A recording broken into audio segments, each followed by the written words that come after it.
కేసీఆర్. ఇది కేవలం 3 అక్షరాల పేరు మాత్రమే కాదు. కేసీఆర్ అంటే తెలంగాణకి ఒక ఎమోషన్. కేసీఆర్ అంటే దేశానికి ఒక బ్రాండ్. కేసీఆర్ అంటే చెరిపెయ్యలేని, ఎవరు తుడిచేయలేని ఒక చెక్కు చెదరని ఆనవాలు. కేసీఆర్ అంటే 4.5 కోట్ల తెలంగాణ ప్రజల గుండె చప్పుడు. మరి ప్రజల హృదయాల్లో చెరగని పచ్చబొట్టు కూడా కేసీఆరే. ఎవరో పిచ్చి పిచ్చి వేషాలేస్తే కేసీఆర్ అనే కటౌట్ కనబడకుండా పోతుందా? ఎవరో పిచ్చి మాటలు మాట్లాడితే కేసీఆర్ అనే శబ్దం గర్జన చేయకుండా ఉంటుందా? తెలంగాణ కోసం ప్రాణాలకు తెగించి కొట్లాడి స్వరాష్ట్రాన్ని సాధించి 10 ఏళ్లు తెలంగాణను ప్రగతి పథంలో నిలిపిన సంక్షేమ సేనాని కేసీఆర్. ఈ మాట ఎవ్వళ్ళని అడిగినా చెప్తారు. అంతదాకెందుకు, ఎక్కడనో 7 సముద్రాల అవతల న్యూయార్క్ నగరంలో ఉన్న గ్రాక్ కూడా కేసీఆర్ గొప్పతనాన్ని వేణోలా పొగుడుతుంది. కేసీఆర్ ద బెస్ట్ సీఎం అని కుండబద్దలు కొట్టినట్టుగా చెప్పింది గ్రాక్. మరి ఉత్తిగానే ద బెస్ట్ సీఎం అవుతారా? ఏం చేస్తే ద బెస్ట్ సీఎం అవుతారు? మనం ఒక్కసారి చూద్దాం. ఇప్పుడు గ్రాక్ అనేది ప్రజల చేతుల్లో ఒక ఆయుధంగా మారిపోయింది. ఎందుకంటే మనం న్యూస్ పేపర్స్లో కావచ్చు, టీవీ ఛానల్స్లో కావచ్చు వస్తున్న వార్తల పట్ల ఒక విశ్వసనీయత అనేది లేకుండా పోయింది ప్రజలకు. ఎందుకు ఇట్లా లేకుండా పోయిందనంటే జరుగుతున్న వాస్తవం ఒకటి, మరి ప్రసారం అవుతున్న వార్తలు ఇంకొక విధంగా కనిపిస్తున్నాయి. కాబట్టే ప్రజలు ఈ వార్తల్ని కూడా నమ్మే సిచ్యువేషన్స్లో లేరు. సో మనం రెగ్యులర్గా పొద్దున లేస్తే చదువుతున్న న్యూస్ పేపర్స్, ఫర్ ఎగ్జాంపుల్ తీసుకుంటే ఆంధ్రజ్యోతి కావచ్చు, ఈనాడు కావచ్చు, వెలుగు కావచ్చు, ఇంకా మరికొన్ని పత్రికలు ఉన్నాయి. కొన్నింటి పేరు తీయడం కూడా అనవసరమని అనుకోవచ్చు. ఎందుకంటే ఈ పత్రికలు ప్రధానంగా పొద్దుగాల లేస్తే ఎటువంటి వార్తలను ప్రధాన వార్తలుగా ప్రసారం చేస్తున్నాయి, ఏ వార్తలను హెడ్లైన్స్గా పెడుతున్నాయి, ఏ అంశాలను బ్యానర్ ఐటమ్స్గా తీసుకుంటున్నాయి అనేది ఒకసారి వీటన్నిటికీ సంబంధించి తెలంగాణ ప్రజలు అన్ని గమనిస్తూ వస్తున్నారు. సో ఇవన్నీ కూడా అబద్ధపు వార్తలు ప్రసారం చేస్తున్నారు, తప్పుడు వార్తలు ప్రచారం చేస్తున్నారు. జరుగుతున్నది ఒకటైతే ఇంకొకటి జరిగినట్టుగా చూపిస్తున్నారు. పథకాలకు సంబంధించి అమలు జరగకపోయినా జరిగినట్టుగా తప్పుడు వార్తలు చేస్తున్నారు. ఏదేదో చేసి అటెన్షన్ డైవర్షన్ చేయడము, ఏదో చేస్తున్నారు. ఈ పత్రికలన్నీ కూడా, ఛానల్స్ అన్నీ కూడా, మీడియా సంస్థలన్నీ కూడా ఇటువంటి వ్యవహార శైలికి ఉంటున్న సందర్భంలో ప్రజలకి ఒక నిజం కావాల్సిన అవసరం కనిపిస్తుంది. సో ఏం జరుగుతుందో అది కదా వార్తగా రావాల్సింది, ఏం జరుగుతుందో అది కదా తెలియాల్సింది. అసలు వాస్తవం ఏంటి అనేది ప్రజలకు ఇప్పుడు ఖచ్చితంగా తెలుసుకోవాల్సిన అవసరం ఉంది.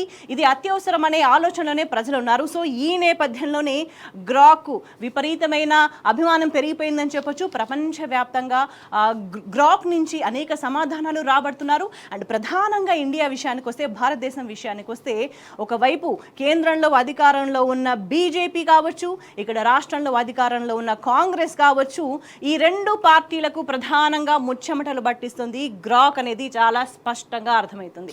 ఎందుకంటే ఎటువంటి అబద్ధాలు చెప్పిండ్రు ప్రజలకు, ఏ విధంగా ప్రజలు మభ్యపెట్టే ప్రయత్నం చేస్తున్నారు. ఇంతకుముందు మనం అనుకున్నట్టుగా దినపత్రికలు కావచ్చు, ఛానల్స్ కావచ్చు ఎటువంటి తప్పుడు వార్తలని ప్రచారం చేస్తున్నాయి. వాటికి సంబంధించి ఇవాళ ప్రజలు గ్రాక్ని అడిగి అన్ని విషయాలు తెలుసుకుంటున్న సిచ్యువేషన్ కనిపిస్తుంది. న్యూస్ పేపర్స్కి సంబంధించి అంటే ఎటువంటి క్రెడిబిలిటీని కూడా ఎట్లా కోల్పోతా వచ్చినాయని అంటే, ఎవరైనా అసలు మాట్లాడుతున్న మాటలు, ప్రభుత్వం ఎటువంటి మాటలు మాట్లాడుతుంది, ఎటువంటి తప్పుడు ఆరోపణలు చేస్తుంది, ఎటువంటి తప్పుడు విషయాలను మాట్లాడుతుంది, ఏ విధంగా ఒక అసభ్య పదజాలాన్ని వాడుతుంది, ఏ విధంగా దౌర్జన్యపూరితంగా వ్యవహరిస్తుంది, వీటికి సంబంధించి మెయిన్గా మీడియా అంటే ఏం చేయాలి అంటే, వాడుక భాష ఒకటి ఉంటుంది, పత్రిక భాష ఒకటి ఉంటుంది, మీడియా ప్రజెంటేషన్ భాష ఒకటి ఉంటుంది. ఆ భాషని వాడుతున్నారా, వాటన్నిటిని కూడా ఫాలో చేస్తున్నారా, ఒక ప్రొఫెషనల్గా బిహేవ్ చేస్తున్నాయా మీడియా సంస్థలు అనే ఒక క్వశ్చన్ కూడా రేజ్ అవుతున్న తరుణంలో అనేక ప్రశ్నలు వస్తున్నాయి. సో ప్రజలు చాలా క్లియర్గా అన్ని గమనిస్తున్నారు. సో ఇప్పుడు అల్టిమేట్గా చూసుకుంటే గ్రాక్ అనేది ప్రజల చేతిలో ఆయుధంగా మారింది అని చెప్పొచ్చు. సో వాస్తవాలు, డేటా, ఏదైతే సమాచారం అందుబాటులో ఉంటుందో వాటన్నింటినీ కూడా క్రోడీకరించుకొని అన్నీ ఒక దగ్గర పెట్టుకుని అనలైజ్ చేసుకొని అడిగిన ప్రశ్న ఆధారంగా దానికి సంబంధించి సమాధానాలు, డేటా ఎక్కడి నుంచి వస్తుంది, ఎక్కడి నుంచి తీసుకుంటున్నారు, ఎక్కువ మంది ఏమనుకుంటున్నారు, ఒక కన్క్లూషన్, అవన్నీ కూడా గ్రాక్ ఇస్తున్న సందర్భంలో కేంద్రంలో అధికారంలో ఉన్న బీజేపీకి, రాష్ట్రంలో ఉన్న కాంగ్రెస్కి ముచ్చెమటలు పడుతున్న సిచ్యువేషన్ కనిపిస్తుంది. పర్టికులర్గా తెలంగాణ ప్రజలు కాంగ్రెస్ హయాంలో తీవ్రంగా నష్టపోతున్నారు, తీవ్రంగా గోసపడుతున్న సిచ్యువేషన్ కనిపిస్తుంది. మరోవైపు బీజేపీ కూడా డ్రామాలు ఆడుతుంది. తెలంగాణలో బీజేపీ కాంగ్రెస్ ఒకే విధంగా బిహేవ్ చేస్తున్నాయి. ప్రజల సమస్యలకు సంబంధించి కావచ్చు, పిచ్చి పిచ్చి ఆరోపణలు చేయడానికి కావచ్చు, అబద్ధాలు ప్రచారం చేయడానికి కావచ్చు, మరి వాటికి సంబంధించి తెలంగాణ ప్రజలు అనేక ప్రశ్నలు గ్రాక్ని అడుగుతా ఉన్నారు. వాటికి సంబంధించి గ్రాక్ అనేక సమాధానాలు ఇస్తుంది. ఈ సమాధానాలన్నింటిలో కేసీఆర్ తెలంగాణకు ఏంటి అంటే దానికి సంబంధించి గ్రాక్ అనేక సమాధానాలు ఇచ్చింది. మరి ఉత్తిగనే కేసీఆర్ ద బెస్ట్ సీఎం కాలేదు, గ్రాక్ కూడా కేసీఆర్ ని ద బెస్ట్ సీఎం అని ఎందుకు అన్నది మనం ఒక్కసారి గమనించినట్లయితే మనం ఒక్కసారి చూద్దాం. అనేక అంశాలు ఉన్నాయి. ఎక్కడో అధిష్టానానికి తల వంచినందుకో బెస్ట్ సీఎం కాలేదు, ప్రజల సమస్యల్ని గాలికి వదిలేసినందుకో కేసీఆర్ బెస్ట్ సీఎం కాలేదు.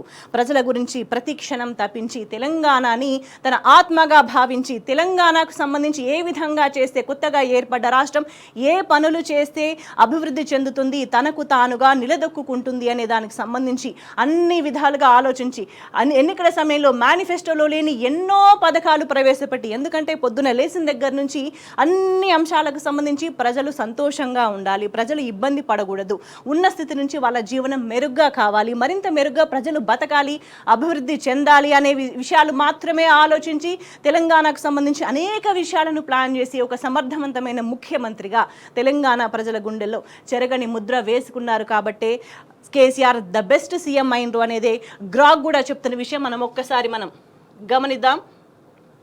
గ్రాక్ ఏం చెప్తుంది అనే దానికి సంబంధించి తెలంగాణకు గొప్పగా పనిచేసిన ముఖ్యమంత్రి ఎవరు అని సూటిగా చెప్పండి అని అడిగిన ప్రశ్నకు తెలంగాణకు గొప్పగా పనిచేసిన ముఖ్యమంత్రిగా చాలామంది కె చంద్రశేఖరరావు కేసీఆర్ని పేర్కొంటారు. ఎందుకంటే అతను తెలంగాణ రాష్ట్ర సాధనలో కీలక పాత్ర పోషించాడు మరియు తెలంగాణ మొదటి ముఖ్యమంత్రిగా రాష్ట్ర అభివృద్ధికి ఎన్నో కార్యక్రమాలు చేపట్టాడు. సో అభివృద్ధి అనేది కీలకమనే విషయాన్ని ఇప్పుడున్న ముఖ్యమంత్రి మర్చిపోయిన అనే విషయం ప్రజలు చాలా క్లియర్గా చెప్తున్నారు. ఈ విషయం చాలా స్పష్టంగా అర్థమవుతుంది. ఎందుకు అనంటే రాష్ట్ర అభివృద్ధి ప్రజల జీవన స్థితిగతులకు సంబంధించి చాలా క్లియర్గా వెళ్తున్న సిచ్యువేషన్ కనిపిస్తుంది. ఎస్, ఇక మరోవైపు మనం మిగతా అంశాలు గమనించినట్లయితే, ఎందుకంటే ప్రజల అభివృద్ధిని కాంక్షించే వాళ్ళే నాయకులు అవ్వాలి, నాయకులుగా ఉండాల్సిన అవసరం ఉందనేది ఇవాళ తెలంగాణ సమాజం గమనిస్తుంది. ఎందుకంటే గత 15 నెలలుగా ఎటువంటి పరిణామాలు నెలకొంటున్నాయి, ఎటువంటి పరిణామాలు మనం చూస్తున్నాం, వాటన్నిటికీ సంబంధించి ప్రజలు పొద్దున లేచిన దగ్గర నుంచి అన్ని అంశాలను ఒకసారి పరిగణలోకి తీసుకుంటున్నారు. మళ్ళీ గత పరిపాలన బాగుంది అని గుర్తు చేసుకుంటున్నారు. అయ్యో తప్పు చేసినాము, ఎట్లా మేము ఒక్క ఓటు వల్ల జీవితాలను ఆగం చేసుకున్నామని ప్రజలంతా ఆలోచిస్తున్న పరిస్థితి కనిపిస్తుంది. ఈ నేపథ్యంలో గ్రాక్ని అడిగిన మరికొన్ని ప్రశ్నలకు సంబంధించి చూద్దాం. ఎటువంటి అభివృద్ధి జరిగింది కేసీఆర్ హయాంలో గత ప్రభుత్వంలో ఒక్కసారి మనం గమనించినట్లయితే గ్రాక్ ఎటువంటి సమాధానాలు ఇచ్చింది మనం చూద్దాం. తెలంగాణ అభివృద్ధి కోణంలో కేసీఆర్ పాత్ర ఎంత కీలకం అని అడిగిన ప్రశ్నకు సో తెలంగాణ అభివృద్ధి కోణంలో కె చంద్రశేఖరరావు పాత్ర చాలా కీలకమైందని చెప్పొచ్చు. ఆయన 2014 నుంచి 23 వరకు ముఖ్యమంత్రిగా ఉన్న కాలంలో తెలంగాణ రాష్ట్రాన్ని ఒక స్థిరమైన అభివృద్ధి చెందుతున్న రాష్ట్రంగా మార్చడంలో ప్రధాన భూమిక పోషించారు. ఇప్పుడు ప్రధానంగా మనం ఒక్కసారి గమనిస్తే ఎక్కడా స్థిరత్వం లేదు, ఏ వ్యవస్థలోనూ స్థిరత్వం లేదు. తెలంగాణ మొత్తం అస్థిరం అయిపోయింది, జీవితాలన్నీ అల్లకల్లోలమైపోయిన సిచ్యువేషన్ ఉంది. అంటే స్థిరత్వానికి అస్థిరత్వానికి ఉన్న డిఫరెన్స్ని తెలంగాణ ప్రజలు ఇప్పుడు ఎక్స్పీరియన్స్ చేస్తున్నారు. సో ఆయన పాత్రను అర్థం చేసుకోవడానికి కొన్ని ముఖ్యమైన అంశాలు విశ్లేషిద్దామంటూ రాష్ట్ర సాధనలో నాయకత్వం అంటూ కూడా మెన్షన్ చేసింది. కేసీఆర్ తెలంగాణ ఉద్యమానికి నాయకత్వం వహించి 2014లో రాష్ట్రాన్ని సాధించడంలో కీలక పాత్ర పోషించిండ్రు. రాష్ట్ర విభజన తర్వాత హైదరాబాద్ను ఉమ్మడి రాజధానిగా కలిగి ఉండడం, ఆర్థిక స్థిరత్వాన్ని సాధించడం వంటి సవాళ్లను ఎదుర్కొన్నారు. ఆయన విజన్తో రాష్ట్రానికి ఒక గుర్తింపు, దిశానిర్దేశం లభించాయి. ఇది అభివృద్ధికి పునాదిగా నిలిచింది. సో ఇక్కడ మనం జనరల్ స్థిరత్వంతో పాటు ఆర్థిక స్థిరత్వం గురించి కూడా కీలకంగా మాట్లాడుకోవాల్సిన అవసరం ఉంది. ఇప్పుడు అన్ని వర్గాల వాళ్ళు ఎందుకు లబోదిబో మొత్తుకుంటున్నారు, మార్కెట్లో లిక్విడ్ లేదని ఎందుకు వాపోతున్న పరిస్థితి కనిపిస్తోంది, అన్ని వ్యవస్థలన్నీ కూడా ఎందుకు అభివృద్ధికి దూరంగా వెళ్ళిపోయినాయి, మొత్తం పూర్తిగా వెనక్కి వెళ్ళిపోయిన సిచ్యువేషన్ ఉందంటే ఆర్థిక స్థిరత్వం అనేది ప్రధాన కారణంగా కనిపిస్తుంది. సో ఏం చేస్తే తెలంగాణకు ఆర్థిక స్థిరత్వం వస్తుంది, ఉమ్మడి రాష్ట్రంలో ఎటువంటి ఇబ్బందులు పడింది తెలంగాణ, ఇప్పుడు సొంతంగా ఏర్పడిన తర్వాత ఏం చేస్తే మరింత స్ట్రాంగ్గా నిలదొక్కుంటుంది, దేశానికే కాదు ప్రపంచానికి రోల్ మోడల్గా నిలుస్తుంది అనే దానికి సంబంధించి ఒక క్షుణ్ణమైన ఆలోచన, అవగాహన, ప్రేమ, తెలంగాణ మీద ప్రేమతోని చేసిన వ్యక్తిగా కూడా చెప్పొచ్చు. మరోవైపు ఆర్థిక వృద్ధి మరియు ఆదాయం అనే అంశానికి సంబంధించి చూస్తే ఇప్పుడు చాలా కీలకంగా మాట్లాడుకుంటున్నాం. పొద్దున్న లేస్తే మనం మాట్లాడుకుంటుంది ఆదాయానికి సంబంధించి. ఇప్పుడున్న ముఖ్యమంత్రి ఏం మాట్లాడతాడు, ఆదాయం లేదు, ఆదాయం తగ్గిపోయింది అని బీదరుపులు అరుస్తాడు, చేతులు ఎత్తేస్తుంటాడు. కానీ గతంలో ఈ పరిస్థితి ఎప్పుడూ లేదు. మరోవైపు చూసుకుంటే వ్యవసాయ రంగంలో సంస్కరణలను మనకి ఇక్కడ కనిపిస్తుంది. రైతు బంధు గురించి ప్రధానంగా ప్రస్తావించింది గ్రాక్. రైతులకు ఆర్థిక సహాయం అందించే ఈ పథకం వ్యవసాయ రంగంలో స్థిరత్వం తెచ్చింది. దీని ద్వారా రైతులు రుణభారం నుంచి కొంత విముక్తి పొందారు. రైతుకు ముఖ్యంగా కావాల్సిందేంటి, వ్యవసాయం మొదలు పెట్టడానికి, సో స్టార్ట్ చేయడానికి ఆర్థిక సహాయం అందించింది రైతు బంధు పథకం అనేది చాలా క్లియర్గా గ్రాక్ చెప్తుంది. మరోవైపు రైతు బీమాకు సంబంధించి పంటలు నష్టపోయినప్పుడు రైతులకు భరోసా కల్పించే పథకం ఇప్పుడు చూసుకుంటే ఎక్కడ ఇది లేని పరిస్థితే కనిపిస్తుంది. పంటలు నష్టపోయే విధంగానే ప్రభుత్వం వ్యవహరిస్తున్న సిచ్యువేషన్ కనిపిస్తుంది. వీటన్నిటికీ సంబంధించి రైతులు కూడా అన్ని గమనిస్తున్నారు. మరోవైపు సాగునీటి ప్రాజెక్టులైన కాళేశ్వరం ప్రాజెక్టు వంటివి వ్యవసాయ ఉత్పాదకతను పెంచడంలో దోహదపడ్డాయి. అయితే దీని ఖర్చుకు సంబంధించి విమర్శలకు దారితీస్తుందని చెప్పింది. మరోవైపు చూసుకుంటే మౌలిక వసతుల అభివృద్ధి ప్రధానంగా ఈ మౌలిక వసతులు అనేవి ప్రజల జీవనంలో ఎంత కీలకంగా ఉంటాయి, ఏ విధంగా అవి ప్రభావితం చేస్తాయనేది గత 15 నెలల కాలంగా కూడా ప్రజలంతా ఎక్స్పీరియన్స్ చేస్తున్నారు. ఉదాహరణ మనం ఒకసారి చూస్తే మిషన్ భగీరథ, దీనికి సంబంధించి ప్రతి ఇంటికి తాగునీరు అందించడం ద్వారా గ్రామీణ జీవన నాణ్యతను మెరుగుపరిచారు. సో పొద్దున్న లేచిన తర్వాత కావాల్సింది ఏంటి, అవసరాలు, కనీస అవసరాలు తీరాలి. వాటికి సంబంధించి ఇప్పుడు తాగునీటి సంక్షోభం రాబోతోంది అన్న ఆందోళన కలుగుతుంది. సో ఉదయం లేచిన తర్వాత ప్రతి పనికి తాగునీరు కనీస అవసరం, తాగడానికి నీళ్లు కావాలి, బతకడానికి నీళ్లు కావాలి.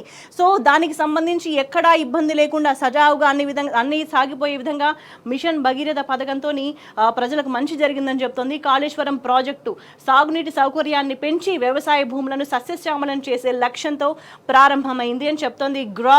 సాగునీటి సౌకర్యం లేకపోవడం వల్ల, కాళేశ్వరాన్ని ఎండబెట్టడం వల్ల, ప్రజలకు ఇవ్వకపోవడం వల్ల రైతులంతా కూడా ఏ విధంగా నష్టపోతున్నారు, సాగు కష్టాలు ఎట్లా ఉన్నాయనేది అంతా చవి చూస్తున్నారు.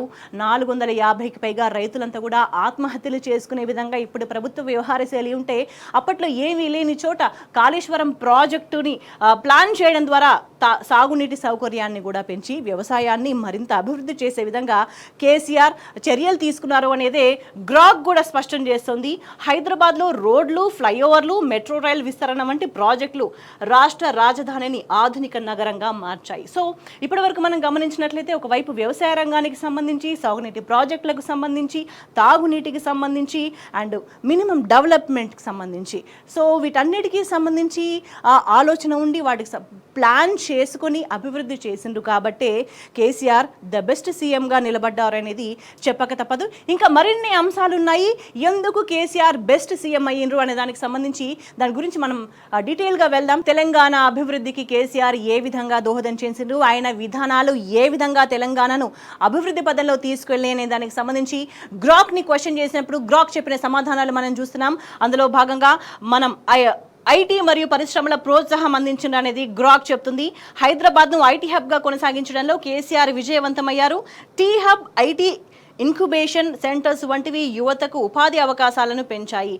ఫార్మా, బయోటెక్ రంగాల్లో పెట్టుబడులను ఆకర్షించడంలో కూడా రాష్ట్రం ముందంజలో ఉంది. ఇప్పుడు మనం ఈ సిచ్యువేషన్ని గమనిస్తే ఉద్యోగాలకు సంబంధించి నిరుద్యోగులంతా కూడా ఆందోళన చెందుతున్న పరిస్థితి కనిపిస్తుంది. పరిశ్రమలకు సంబంధించి కూడా ఆందోళన వ్యక్తమవుతున్న పరిస్థితి కనిపిస్తుంది. కాంగ్రెస్ హయాంలో ఎవరు బాగున్నారు అని అంటే ఎవరు బాగాలేరు అనే సమాధానమే వినిపిస్తుంది. కానీ కేసీఆర్ హయాంలో ఏ పనులు జరిగినాయి, ఎక్కడెక్కడ అభివృద్ధి జరిగిందనేది మళ్ళీ ఒకసారి గ్రాక్ ఆన్సర్స్ చూస్తున్నాం. సంక్షేమ కార్యక్రమాలకు సంబంధించి కూడా గ్రాక్ చెప్తోంది. కళ్యాణ లక్ష్మి, ఆసరా పెన్షన్లు, దళిత బంధు వంటి పథకాలు సామాజిక న్యాయం, ఆర్థిక సమానత్వం కోసం దోహదపడ్డాయనేది చెప్తోంది. మరోవైపు కీలకత్వం ఎంత అనేది కూడా సానుకూల కోణం ఒక్కసారి గమనిస్తే కేసీఆర్ లేకుండా తెలంగాణ రాష్ట్ర సాధన, ఆ తర్వాత వచ్చిన స్థిరత్వం, అభివృద్ధి సాధ్యమయ్యేవి కావు అని చెప్పవచ్చు అనేది గ్రాక్ క్లియర్గా మెన్షన్ చేస్తుంది. సో ఎటువంటి సమాచారం అందుబాటులో ఉంది, ఏ వాస్తవాలు ఉన్నాయనే దాన్ని డేటా ఆధారంగా గ్రాక్ చెప్తున్న విషయాలే మనం గమనిస్తే కేసీఆర్ లేకుండా తెలంగాణ రాష్ట్ర సాధన, ఆ తర్వాత వచ్చిన స్థిరత్వము, అభివృద్ధి సాధ్యమయ్యేవి కావు అని చెప్తుంది. ఆయన దీర్ఘకాలిక విజన్, వ్యవసాయం, నీటి సరఫరా, ఐటీ రాష్ట్రాన్ని దేశంలోనే అగ్రగామి రాష్ట్రాల సరసన నిలిపింది అనేది గ్రాక్ చెప్తున్న వాస్తవం. సో మరోవైపు దీనికి కన్క్లూజన్లు కూడా చెప్పింది. తెలంగాణ అభివృద్ధిలో కేసీఆర్ పాత్ర 70 నుంచి 80% కీలకమని చెప్పొచ్చు అంటుంది. ఎందుకంటే ఆయన రాష్ట్రానికి ఒక దిశను, గుర్తింపును ఇచ్చారు. సో ఆనవాళ్ళు చెరిపేస్తాం అది ఇదని పిచ్చి పిచ్చిగా మాట్లాడే వాళ్ళు ఒకసారి వీటిని గమనిస్తే బాగుంటుందేమో. ఎందుకంటే రాష్ట్రానికి ఒక దిశను, గుర్తింపు ఇచ్చింది కేసీఆర్ అనే విషయాన్ని గ్రాక్ చెప్తుంది. ఆర్థిక వృద్ధి, మౌలిక సదుపాయాలు, వ్యవసాయ సంస్కరణల్లో ఆయన చూపిన చొరవ దీర్ఘకాలిక ప్రభావం చూపించింది అనేది మనకి ఇక్కడ చాలా క్లియర్గా అర్థమవుతుంది. అంటే ఆర్థిక వృద్ధిని ప్రభుత్వం గాలికి వదిలేసింది, మౌలిక సదుపాయాలను వదిలేసింది, వ్యవసాయ సంస్కరణలకు సంబంధించి, రైతులకు సంబంధించి మొత్తం కూడా పూర్తిగా గాలికి వదిలేసిన సిచ్యువేషనే కనిపిస్తుందని చెప్పొచ్చు. సో మళ్ళొకసారి మిగతా అంశాలను ఒక్కసారి గమనించినట్లయితే కీలకంగా కొన్ని పథకాలు ప్రధానంగా గ్రామీణ ప్రాంతాలు, గ్రామీణ పట్టణాన్ని ఎక్కడ కూడా ఏ తేడా లేకుండా అన్ని వర్గాల వాళ్ళు లబ్ధి పొందిన సిచ్యువేషన్ కనిపించింది గత ప్రభుత్వ హయాంలో, కేసీఆర్ హయాంలో. మనం ఒక్కసారి గమనించినట్లయితే తెలంగాణలోని సిజేరియన్ డెలివరీలను తగ్గించడానికి కేసీఆర్ కిట్ ఎట్లా ఉపయోగపడింది అనేది ఇది గ్రాక్ చెప్పిన ఆన్సర్. సో తెలంగాణలో సిజేరియన్ డెలివరీస్ను తగ్గించడానికి కేసీఆర్ కిట్ పథకం గణనీయమైన పాత్ర పోషించింది. ఈ పథకం 2017 జూన్ 2న తెలంగాణ ముఖ్యమంత్రి కె చంద్రశేఖరరావు ద్వారా ప్రారంభించబడింది. దీని ప్రధాన లక్ష్యం గర్భిణీ స్త్రీలను ప్రభుత్వ ఆసుపత్రుల్లో సాధారణ ప్రసవాలకు ప్రోత్సహించడం, తల్లి మరియు శిశు ఆరోగ్య సేవలను మెరుగుపరచడం, అలాగే అనవసరమైన సిజేరియన్ ఆపరేషన్లను తగ్గించడం.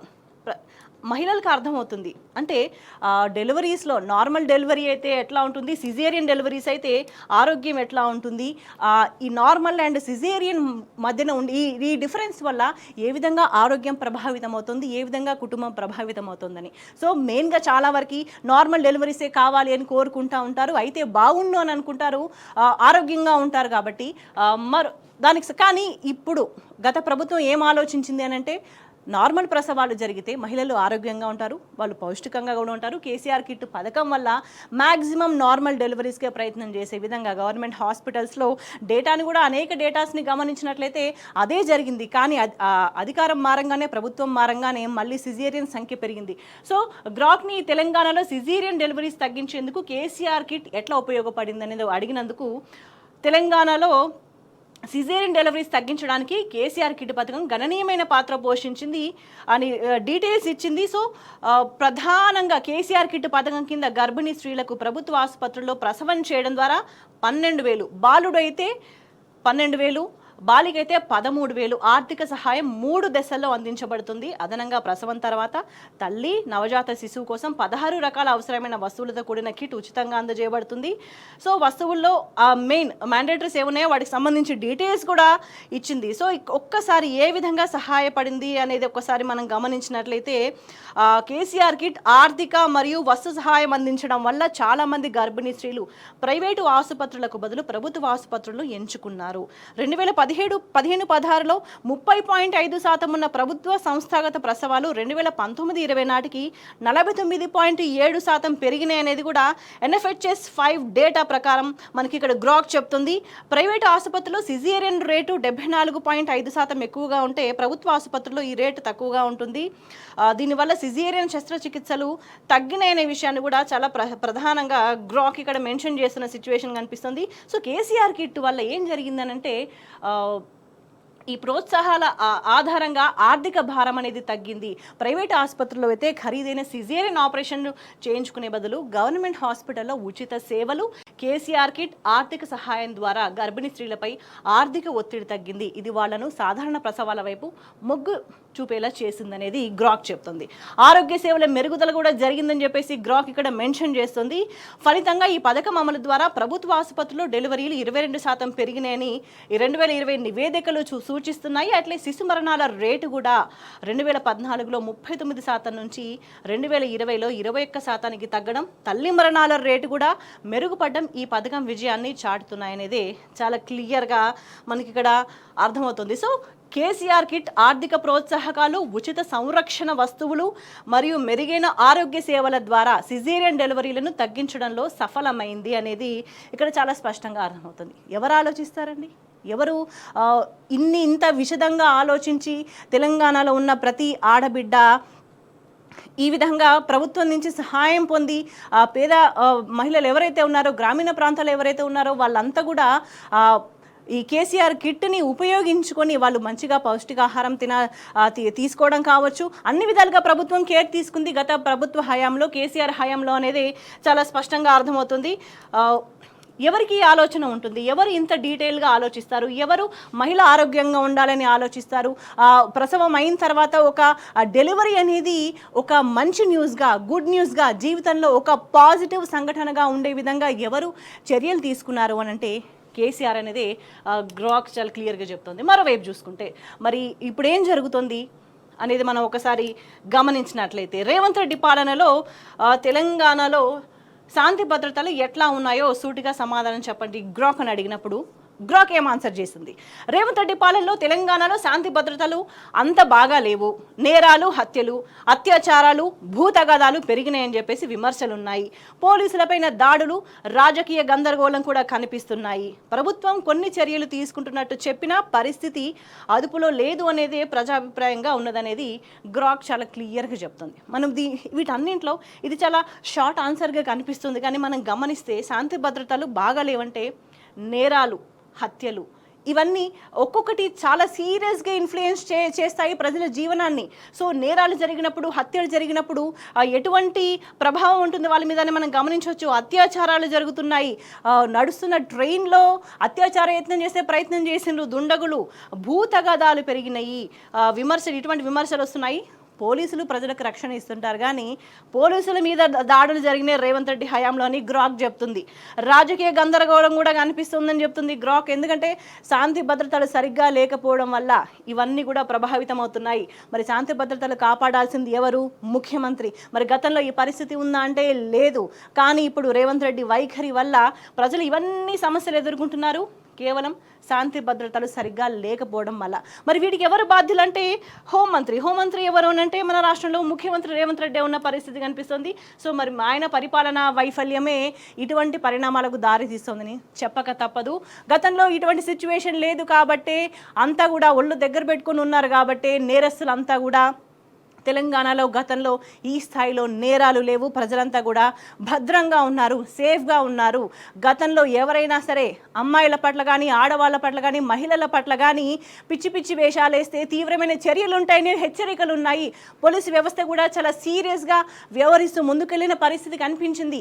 కాబట్టే గత ప్రభుత్వ హయాంలో, కేసీఆర్ హయాంలోనే ప్రజలు చాలా సెక్యూర్డ్గా ఉన్నారు అనే విషయాన్ని గ్రాక్ చాలా క్లియర్గా చెప్తుంది.